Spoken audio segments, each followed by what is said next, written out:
बच्चों, मैं हूं डॉक्टर दिनेश और आप देख रहे हैं आपका अपना यूट्यूब चैनल जहां पर हम फिजिक्स के नए नए कॉन्सेप्ट डिस्कस करते हैं। लास्ट लेक्चर में हमने यूनिट 4 को रिवाइज किया और इस लेक्चर में हम यूनिट 5 स्टार्ट करने वाले हैं जहां पर हम लॉज ऑफ मोशन के बारे में पढ़ेंगे। तो इस लेक्चर की आउटलाइन कुछ इस प्रकार है। सबसे पहले हम पढ़ेंगे what causes motion of an object, कि एक ऑब्जेक्ट में मोशन क्यों होती है। फिर हम पढ़ेंगे व्हाट इज फोर्स, फिर हम पढ़ेंगे व्हाट इज इनर्शिया और फिर हम देखेंगे Newton's first law of motion क्या होता है। तो चलिए बिना टाइम वेस्ट किए आगे बढ़ते हैं। तो सबसे पहले हमारी डिस्कशन स्टार्ट करते हैं कि मोशन क्यों होता है। देखिए, अब पिछले चैप्टर्स में हमने मोशन के बारे में पढ़ा, motion in straight line, motion in plane के बारे में पढ़ा। तो लेकिन मोशन होती क्यों है। फॉर एग्जाम्पल मान लेते हैं ये मार्कर है और इस मार्कर को मैं उठाना चाहता हूँ, तो क्या करना पड़ेगा, मुझे अपने हाथ से इसको उठाना पड़ेगा। या कोई फुटबॉल है उसको मैं गोल करना चाहता हूँ तो मुझे किक करना पड़ेगा। तो मोशन के लिए सबसे ज़रूरी चीज़ होती है फोर्स। हमको फोर्स की ज़रूरत है। जैसे यहाँ पर मैंने मस्कुलर फोर्स लगाया या गेंद को जब किक किया वो भी एक मस्कुलर फोर्स लगाया। तो मोशन, या जैसे धरती सूरज के चारों चक्कर लगाती है ग्रेविटेशन फोर्स की वजह से, चंद्रमा धरती के चारों चक्कर क्यों लगाता है, वो भी ग्रेविटेशन फोर्स की वजह से। यानी मोशन के लिए सबसे ज़रूरी होता है फोर्स। आप किसी जो चीज़ रेस्ट पे है उसको चलाने के लिए आपको फोर्स की ज़रूरत है, या अगर कोई चीज़ मोशन में है उसको रोकने के लिए भी तो आपको फोर्स की ज़रूरत पड़ेगी। तो मोशन के पीछे जो फैक्टर है वो है फोर्स। फोर्स की वजह से ही मोशन होती है। उसके बाद हमारा एक बहुत ही इंपॉर्टेंट क्वेश्चन आता है कि फिर फोर्स क्या होता है। भाई फोर्स की अगर हम डेफिनेशन की बात करें तो force is a pull or push which moves or tries to move a body. जैसे मान लेते हैं भाई आपके एक बॉक्स है, मान लेते हैं 100 kg का बॉक्स है, ठीक है। तो अगर आप इस बॉक्स को मूव कराना चाहते हो तो आप इसको पुश कर सकते हो या आप इसको पुल भी कर सकते हो। कहने का मतलब आप एक इधर से पुश करोगे इसका मतलब आप फोर्स लगा रहे हो, जब आप पुल करोगे तो भी फोर्स लगा रहे हो। तो फोर्स जो होता है वो पुश या पुल जो किसी बॉडी की पोजीशन को मूव कराने के लिए आप लगाते हैं, that is known as the force. लेकिन ऐसा जरूरी नहीं है कि आप हर बार फोर्स लगाओ तो बॉडी की पोजीशन चेंज ही हो। जैसे मान लेते हैं 1000 किलो का है, 1000 किलो की चीज़ को अगर आप अपने हाथ से उसको पुश करोगे या किसी चीज़ से खींचोगे तो आप कभी नहीं खींच पाओगे। तो ज़रूरी नहीं है कि अगर आप फोर्स लगाओ तो बॉडी की पोजीशन ही चेंज हो। फोर्स की जो यूनिट होती है वो न्यूटन होती है और इसको कैपिटल N से हम दिखाते हैं, ठीक है। तो ये होता है फोर्स। अब एक चीज़ ये होती है कि क्या हमने यूनिफॉर्म मोशन के बारे में पढ़ा था, क्या यूनिफॉर्म मोशन में जब ऑब्जेक्ट मूव करता है क्या उसको भी फोर्स की ज़रूरत पड़ती है। मान लेते हैं कि एक कार है कांस्टेंट स्पीड से मूव कर रही है, ठीक है। तो इसका मतलब ये तो नहीं कि उसको पेट्रोल नहीं चाहिए, यानी उसको उसका इंजन को उसको फोर्स तो देना पड़ेगा। क्यों? क्योंकि ग्राउंड का एक फ्रिक्शनल फोर्स होता है, फ्रिक्शनल फोर्स। यानी अगर आप कार को रोक दोगे, कार का इंजन अगर आप बंद कर दोगे तो कार जो है वो बंद हो जाएगी। क्यों? फ्रिक्शनल फोर्स की वजह से। कोई भी चीज़ को आप ग्राउंड पे फेंकते हो, थोड़ी देर वो स्क्रॉल करेगी लेकिन उसके बाद वो बंद हो जाएगी, रुक जाएगी, कारण फ्रिक्शनल फोर्स की वजह से। तो फ्रिक्शनल फोर्स के बारे में हम आगे आने वाले चैप्टर्स में और ज़्यादा डिटेल में पढ़ेंगे। तो अब हम देखते हैं कि इनर्शिया क्या होता है। देखिए, जैसे मान लेते हैं ये मार्कर है मेरे हाथ पे रखा हुआ है, तो अगर मैं जब तक इस मार्कर को उठाऊंगा नहीं, ये अपने आप तो उठेगा नहीं क्योंकि ये रेस्ट के ऊपर है। तो इसको अगर मैं उठाना चाहता हूँ और यहाँ से उठा के लिखना चाहता हूँ तो मुझे अपने हाथ से इसको उठाना तो पड़ेगा, अपने आप तो ये उठेगा नहीं। या मान लेते हैं कोई गाड़ी जो है वो कार चल रही है, तो जब तक आप ब्रेक लगाओगे नहीं या सामने से कोई दूसरा फोर्स नहीं लगाओगे तो वो तो रुकेगी नहीं। यानी अगर कोई बॉडी रेस्ट पे है तो वो हमेशा रेस्ट में ही रहना चाहेगी, और अगर कोई बॉडी मोशन में है तो वो मोशन में ही रहना चाहेगी।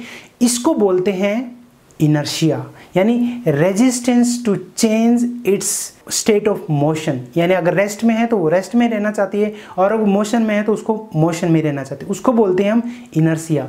यानी सिंपल लैंग्वेज में अगर मैं इनर्शिया को बहुत ही लेमन लैंग्वेज में समझाऊं तो ऐसे समझ सकते हैं आप इनर्शिया को। जैसे मान लेते हैं आप मोबाइल यूज़ करते हैं और एक दिन आपके पापा आपको आकर बोलते हैं कि बेटा आज से आपका मोबाइल यूज़ करना बंद, तो आपका क्या रिएक्शन होगा? वही इनर्शिया है। इनर्शिया मतलब रेजिस्टेंस टू चेंज, जो चीज़ है अगर उसके बिल्कुल खिलाफ कुछ होता है तो उसको बोलते हैं हम इनर्शिया। ये बहुत ही सिंपल लैंग्वेज में समझने के लिए था, ये इसका फिजिक्स से कोई लेना देना नहीं है। चलिए अब हम न्यूटन्स फर्स्ट लॉ की बात करते हैं, इसको लॉ ऑफ इनर्शिया भी बोलते हैं। इसको समझने के लिए हम एक छोटा सा एग्जाम्पल लेते हैं रियल लाइफ का। मान लेते हैं एक बस है, खड़ी हुई है बस इस टाइम पे, और आप उसमें चढ़ गए और आप ऐसे हाथ में हाथ रख के ऐसे हीरो बन के खड़े हो गए, ठीक है। एकदम से बस एकदम चल पड़ी और आप पीछे की तरफ एकदम सब पैसेंजर्स के ऊपर गिर गए, ठीक है। फिर हम दूसरा एग्जाम्पल लेते हैं कि आप बस चल रही है और आप ऐसे हीरो बन के खड़े हो एकदम, ठीक है। ड्राइवर ने एकदम से मारा ब्रेक और आप अब आगे की तरफ गिर गए, ठीक है। तो आपने इन दो केसेस में देखा कि जब बस खड़ी थी और एकदम से चली तो आप एकदम से पीछे की तरफ गिर गए, और जब आप खड़े थे बस चल रही है और एकदम से ब्रेक मारा तो फिर आप आगे की तरफ आए। भाई ऐसा क्यों हुआ? ऐसा हुआ बिकॉज न्यूटन का फर्स्ट लॉ क्या बोलता है कि देखिए, जब कोई बॉडी रेस्ट में होती है तो वो रेस्ट में ही रहना चाहती है, और जब कोई बॉडी मोशन में होती है तो वो मोशन में ही रहना चाहती है अनटिल और अनलेस उसके ऊपर कोई एक्सटर्नल फोर्स ना लगा हो। जैसे आप पहले वाला एग्जांपल लेते हैं, जब आप बस खड़ी थी आप भी ऐसे खड़े हुए थे, ठीक है। जैसे ही बस एकदम से चली तो क्या हुआ कि बस का जो फ्लोर है वो तो चला, लेकिन आपकी बॉडी क्योंकि रेस्ट पे थी और वो रेस्ट पे ही रहना चाहती है, इसलिए वो आप पीछे की तरफ गिर गए, ठीक है। अब दूसरा एग्जांपल लेते हैं, जब एकदम से ब्रेक लगा था, आप ऐसे खड़े हुए थे, बस भी चल रही है, तो एकदम से जैसे ही ब्रेक लगा तो बस तो रुक गई, लेकिन आपकी बॉडी अभी भी मोशन में रहना चाहती है, इसलिए आप आगे की तरफ गिर गए। तो ये है न्यूटन्स फर्स्ट लॉ। आप बाइक का एग्जांपल भी ले सकते हैं। मान लेते हैं आप एक फ्रेंड के पीछे बाइक पे बैठे हैं, ठीक है। आपने पकड़ नहीं रखा और आपने ना वो पैर भी नहीं रख रखा, ऐसे पैर भी आपके हवा में है, तो जैसे ही एकदम से तेज बाइक चलेगी आप एकदम नीचे गिरने को हो जाओगे, ठीक है। या इसी तरह से आपने हवा में पैर है, कुछ पकड़ भी नहीं रखा, वो एकदम से ब्रेक मार दे तो आप एकदम से उसके ऊपर से होके आगे भी गिर सकते हो। कारण वही हुआ कि जब एकदम से बाइक चली थी तो आपकी बॉडी रेस्ट में ही रहना चाहती है, इसलिए वो पीछे की तरफ गिर रही है, लेकिन जब एकदम से ब्रेक मारा तो बाइक तो रुक गई, लेकिन आपकी बॉडी मोशन में रहना चाहती है, इसलिए वो आगे की तरफ आ गई। तो ये है Newton's first law of motion. ये बोलता है if no external force is acting on a body then its velocity is constant. यानी अगर वेलोसिटी कांस्टेंट मतलब अगर रेस्ट पे है, वेलोसिटी जीरो है तो जीरो ही रहेगी, मैं वेक्टर की बात नहीं करता हूँ।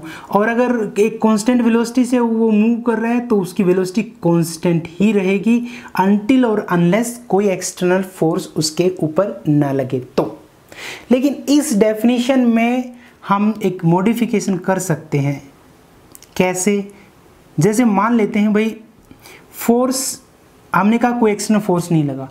जैसे मान लेते एक आदमी ने 2 न्यूटन फोर्स इधर से लगाया और दूसरे आदमी ने इस ऑब्जेक्ट के ऊपर 2 न्यूटन फोर्स इधर से लगाया, तो देखिए जितना फोर्स लेफ्ट से लग रहा है उतना ही फोर्स राइट से लग रहा है, तो क्या ये ऑब्जेक्ट की पोजीशन चेंज होगी? वेरी गुड मिकू, इसकी पोजीशन चेंज नहीं होगी क्योंकि 2 फोर्स इक्वल एंड ऑपोजिट। बस जितनी साइड्स आप खुद देखो ना, आप किसी से मैं जितनी साइड से इधर से इसको मूव करा रहा हूँ इतनी ही फोर्स से इधर से भी करा रहा हूँ, तो ये इसकी पोजीशन तो चेंज हो ही नहीं रही क्योंकि फोर्सेस क्या इक्वल हैं, 2 न्यूटन 2 और अपोजिट हैं, एक इधर लग रहा है एक इधर लग रहा है, इक्वल एंड अपोजिट। तो अगर उसकी डेफिनेशन को हम ऐसे कह सकते हैं कि if net force acting on a body zero, acting on a body is, अगर नेट फोर्स जीरो है तो कहेंगे it's velocity is constant, velocity is constant.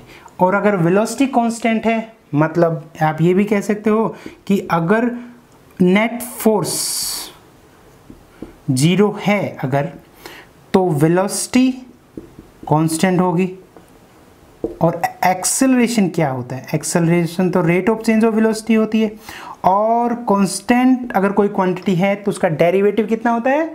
Very good छोटू, उसका डेरिवेटिव 0 होता है। यानी आप ये भी बोल सकते हो if net force acting on a body is 0 it's acceleration is 0, या ऐसे ही बोल सकते हैं वेलोसिटी इज कांस्टेंट। ये था न्यूटन्स फर्स्ट लॉ और लॉ ऑफ इनर्शिया, जो बोलता है कि कोई ऑब्जेक्ट अगर वो मोशन में है तो वो मोशन में ही रहना चाहता है, और अगर कोई ऑब्जेक्ट रेस्ट के ऊपर है तो वो रेस्ट पर ही रहना चाहता है अनटिल उसके ऊपर कोई एक्सटर्नल फोर्स लगे।